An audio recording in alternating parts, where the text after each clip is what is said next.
রিজসুম মিন আমালিশ শাইতান, চারটা গুনাহ আছে যেগুলি শয়তানের অপবিত্র কাজ। এর ভিতরে একটা ছিল হলো খামর তথা মদ, নেশাজাত দ্রব্য। 2 নাম্বার হলো মাইসির তথা জুয়া। এই জুয়াটা বিভিন্ন পন্থায় হতে পারে। যদি মোবাইলে লুডুর মাধ্যমে হয়, টাকা লেনা দেনা হয়, জুয়া। ক্রিকেট খেলতে গেছে, ওইখানেও যদি বান্দা টাকা লেনা দেনা করে, ওটাও জুয়া। ফুটবল খেলা দেখতে গিয়া, ফুটবল খেলতে গিয়া যদি টাকার লেনদেন হয়, ওটাও জুয়া। লটারির মাধ্যমে যেই বান্দাটা 1000 মানুষের কাছে লটারি বিক্রি হয়, একজন মাত্র পায়, ওটাও জুয়া। কথা কি বুঝাইতে পারছি? এগুলিকে কোনো হালাল করার সুযোগ নাই। এই টাকাগুলিকে হালাল করার কোনো সুযোগ নাই, কারণ এগুলি সব জুয়ার অন্তর্ভুক্ত। আল্লাহ নিজে বলছে এই জুয়াটা হচ্ছে শয়তানের অপবিত্র কাজ। আল্লাহ তাআলা বান্দাকে রাত্র দিছে ঘুমানোর জন্য। ওয়াজআলনা নাওমাকুম সুবাতা, সূরা নাবার 19 নম্বর আয়াতে আল্লাহ কয়, বান্দারে রাত্রটা দিছি তোরে আরামের জন্য। এখন যেই জুয়া বের হয়েছে, আপনি খবর নিয়ে দেখবেন ছেলেপেলেরা রাত্রিবেলা ঘুমায় না, মোবাইলে রাত্র 12টার পর কেবল জুয়া শুরু হয়। দিনের বেলা কাজের ভিড়ে জুয়ায় বসতে পারে না, সন্ধ্যার পরে বান্দা জুয়ায় বসে সারা রাত কাটায় দেয়, ফজরের আগে ঘুমায়। আল্লাহ কয়, তোর চেহারা, যেই চেহারাটার ভিতরে আমি আল্লাহ তাআলা এত সুন্দর নূর দিয়ে বানাইছিলাম, যেই সুন্দর চেহারাটা আমি আল্লাহ তাআলা তোমারে দিছিলাম, তোমার চেহারা কেন আজকে সৌন্দর্য নাই? সুন্দর চেহারাটা নূর কেন আজকে নষ্ট হয়ে গেছে? পেছনে কারণ হলো তুমি রাত্রি জেগে জুয়া খেলাও। আমি আল্লাহ দিছিলাম তোমারে ঘুমের জন্য। আমি আল্লাহ তোমার চেহারাটারে বড় সুন্দর করে বানাইছিলাম যাতে নষ্ট না হয়। রাতে কমাসে কম 6 থেকে 7 ঘন্টা ঘুমাও, তোমার চেহারাটা ভালো থাকবে, তোমার মন মানসিকতা ভালো থাকবে, ব্যবসায় তোমার মন যাবে, কাজে তোমার মন থাকবে, গাড়ি চালাইবা, তোমার মন মানসিকতা ভালো থাকবে। রাত্র জেগে যেই কাজ করেন বরকত আসলে আশা করা যায় না। ওয়াজআলনাল লাইলা লিবাসা, আল্লাহকে আমি রাত্রটারে বানাইছি লিবাস স্বরূপ, আবরণ স্বরূপ, কারণ যাতে করে দিনের আলোতে বান্দা ঠিকভাবে ঘুমাইতে পারবা না, এই জন্য অন্ধকার কইরা দিছি যাতে তোমার ঘুমাইতে ভালো হয়। আর ওই আরামের ঘুমটারে বান্দা তুমি নষ্ট করে আমি আল্লাহর দেওয়া সুন্দর চেহারাটারে তুমি নষ্ট করেছো। এই জবাব আজ আর কাল, একদিন না একদিন আল্লাহর দরবারে দিতে হবে। বুঝেন নাই কথাটা? আল্লাহ কাওয়াতিন ওয়াজ-যাইতুন ওয়া তুরি সিনিন ওয়া হাযাল বালাদিল আমিন। আল্লাহ তাআলা 4টা কসম খাইয়া কয়, লাকাদ খালাকনাল ইনসান, লাকাদ খালাকনাল ইনসানা ফি আহসানি তাকওয়িম।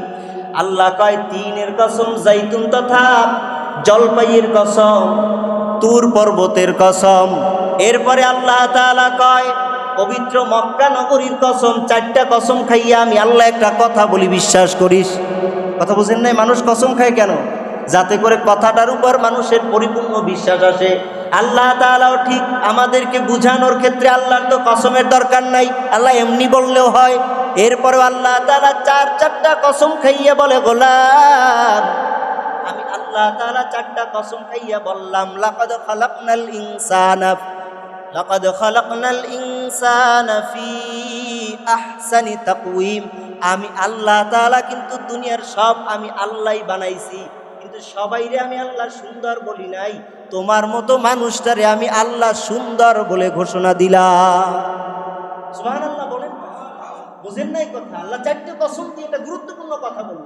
সেই গুরুত্বপূর্ণ কথাটা কি? সেটা হলো তোমারে আমি সুন্দরভাবে বানাইছি। সুবহানাল্লাহ। তুমি কালো হলেও তোমার চেহারা একটা নূর, তুমি পরিষ্কার হলেও যদি গুনাহ করো তোমার নূর চলে যাবে, কারণ তোমারে আমি আল্লাহ সুন্দরভাবে বানাইছি পাপ করার জন্য না, নেকি করার জন্য। পাপ করলে তোমার চেহারায় আস্তে আস্তে ওই পাপের চিহ্নটা, নূরটা আস্তে আস্তে চলে যাবে। এরে বান্দা, কোরআন কারিমে আল্লাহ বলেন 4টা কাজ হলো শয়তানের নিকৃষ্ট কাজ, অপবিত্র কাজ। এর ভিতরে 1 নাম্বার হলো মদপান, 2 নাম্বার হলো জুয়া। এই জুয়ারি যারা আছে, যারা মোবাইলের ভিতরে হোক আর বসে বসে মোনাজাতের মাধ্যমেও যদি হয়, সবাই তো একটা না, বুঝেন না? কেউ মোবাইলের মাধ্যমে আছে, কেউ লুডু দিয়া, কেউ এরপরে কি বলে ক্রিকেট ম্যাচ চলে, আইপিএল বলেন, বিপিএল বলেন, এই সমস্ত যেই ক্রিকেট ম্যাচগুলি হয় ওখানে প্রতি ওভারে জুয়া হয়, ওভারে ওভারে জুয়া, বলে বলে জুয়া। মুরব্বীরা চিন্তা করবেন, হুজুর এগুলো কই পান? এগুলো আপনাদের ছেলে নাতিরা এরা এগুলি আবিষ্কার করে লাইছে বহু আগে, আপনারা টের পান নাই। ওরা প্রতি বলে বলে জুয়া খেলে। ফুটবল খেলার ম্যাচ প্রীতি ওরা জুয়া খেলে। খেলা হয় আমেরিকা, খেলা হয় কাতার, ওমান, কুয়েত, ওরা এই বাংলাদেশে বসে জুয়া চালায়।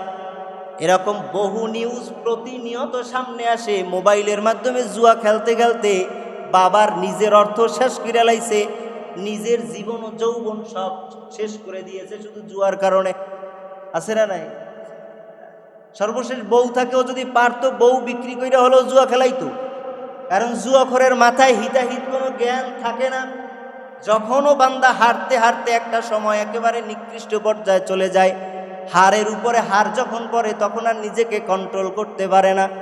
আমি তো বহু জুয়াখোরকে দেখছি নিজের হাতের দামি ভালো সেট ছিল এটাও মানুষের কাছে দিয়ে দিছে। তো ইমানদারেরা ইন্নামাল খামরু ওয়াল মাইসির ওয়াল আনসাবু ওয়াল আজলাম রিজসুম মিন আমালিশ শাইতান। চারটা কাজ হলো শয়তানের নিকৃষ্ট কাজ। এই কাজ যারা করে ওই মানুষগুলি হয় শয়তানের আপন ভাই। এটা আমার কথা, হুজুর এই একটা কথা বললেন বানাইয়া, শয়তানের ভাই হয় কেমনে মানুষ? এবার আল্লাহ নিজে বললেন সূরাতুল ইসরার ভিতরে আল্লাহ ২৭ নম্বর আয়াতে কয়, ইন্নাল মুবাদ্দিরিনা কানু ইখওয়ানাশ শায়াতিন। যারা আরবি ভাষা মোটামুটি বোঝেন, ইখওয়াতুন শব্দের অর্থ হলো ভাই। ইন্নাল মুবাদ্দিরিনা কানু ইখওয়ানাশ শায়াতিন, যারা অপচয় করে, অপব্যয় করে, জুয়া খেলা অর্থ উড়ায়, এই মানুষগুলিকে কোরআনের ভাষায় আল্লাহ কয় এরা হলো শয়তানের ভাই। তা আপনি জুয়াখোরকে কি বলবেন? শয়তানের ভাই। নেশাখোরকে আপনি কি বলবেন? অপব্যয় করার কারণে শয়তানের। কথা কি বুঝাইতে পারলাম? আমার কথা না আল্লাহর কথা। আপনার ছেলেটা কোথায় যায়, ও রাত্রিবেলা ঘর থেকে কেন বের হইল, আপনি বাবা খোঁজ নিতে হবে। আপনার ছেলে জুয়ার আড্ডায় মইজা গেছে, আপনি টের পান নাই, আপনি ওরে টাকা দেন, বাবা এটা নিয়ে ফল কিনা খাইও, আপেল খাইও। ও আপেল খায় না, ওই টাকা দিয়ে ও ধোয়া কিনিয়া খায়। আপনার বাবা, আপনাকে খবর রাখতে হবে। আপনার টাকা দিয়ে সন্তান বিড়ি খাইবে এটা হতে পারে না। ওই নাফরমান সন্তান আপনার টাকা দিয়ে জুয়া খেলবে এটা হতে পারে না। আপনার কষ্টের টাকা দিয়ে আপনার সন্তানগুলি অহেতুক ব্যয় করবে, ও শয়তানের ভাই হবে, এটা আপনি বাবা হিসেবে মানতে পারবেন না। কথা বুঝেন? একটু কষ্ট পাইছেন যে হুজুর আপনার এত কি দরকার? কি দরকার? আপনি তো মনে করেন সুন্দর একটা পোশাক পরে শ্বশুর করে যাইতেছেন, হাতে আপনার 10 কেজি একেবারে, আপনাদের এদিকে তো সব থেকে ভিআইপি মিষ্টি যেটা হিন্দুর মিষ্টিটা, এইটা আপনি নিয়ে মনে করেন রওনা দিচ্ছেন, পুকুরের পার দিয়ে দেখতেছেন হঠাৎ করে আল্লাহ না করুক প্রতিবেশীর একটা সন্তান পুকুরের ভিতরে পড়ে গেছে, ও সাঁতার জানে না, ডুবে যাইতেছে, মরে যাবে। এখন আপনি কি আপনার এই যে আয়রন করা শার্ট, হাতে 10 কেজি মিষ্টি, এই দিকে তাকাবেন, না আপনার ওই যে সন্তানটা ওটা যদি শত্রুর ছেলে হয় আপনি কি আপনার পোশাকের দিকে তাকাবেন, না আগে ওই বাচ্চাটারে বাঁচাবেন? আপনার শ্বশুর বাড়ি যাওয়া যদি নষ্ট হয়ে যায় যাক, আপনার পোশাকের আয়রন যদি নষ্ট হয়ে যায় যাক, আপনার মিষ্টি যদি নষ্ট হয়ে যায় যাক, কিন্তু আপনি কখনো চাইবেন না যে প্রতিবেশী শত্রুর ছেলেও যদি হয় এই ছেলেটা এখন পানিতে পড়ে মারা যাক। যদি আপনার বিবেক থাকে আপনি কখনোই চাইবেন না যে এই সন্তানটা পানিতে পড়ে মরে যাক। তো আমি তো কিছু একটু বিবেক আছে, অল্প একটু, এই বিবেকটা দিয়ে দেখি, আমার ভালো লাগে না যে আপনার ছেলেটা, আপনি ব্যক্তি নিজে, আপনার ভাই, আপনার প্রতিবেশী, আপনার এলাকাবাসী নষ্ট হয়ে যাবে আমার চোখের সামনে। তাতে এই কথাগুলি বলতে গিয়ে যদি আমার ওই মিষ্টির মতো আমার চাকরিও চলে যায়, আমার আয়রন করা জামা যদি আর নাও গায়ে দিতে পারি, ওই চিন্তা করে কথা বলার কোনো সুযোগ, এটা হলো চূড়ান্ত কথা। আমি আপনার ভালো চাই, আমি আপনার ভাই, আপনি শুধু আমার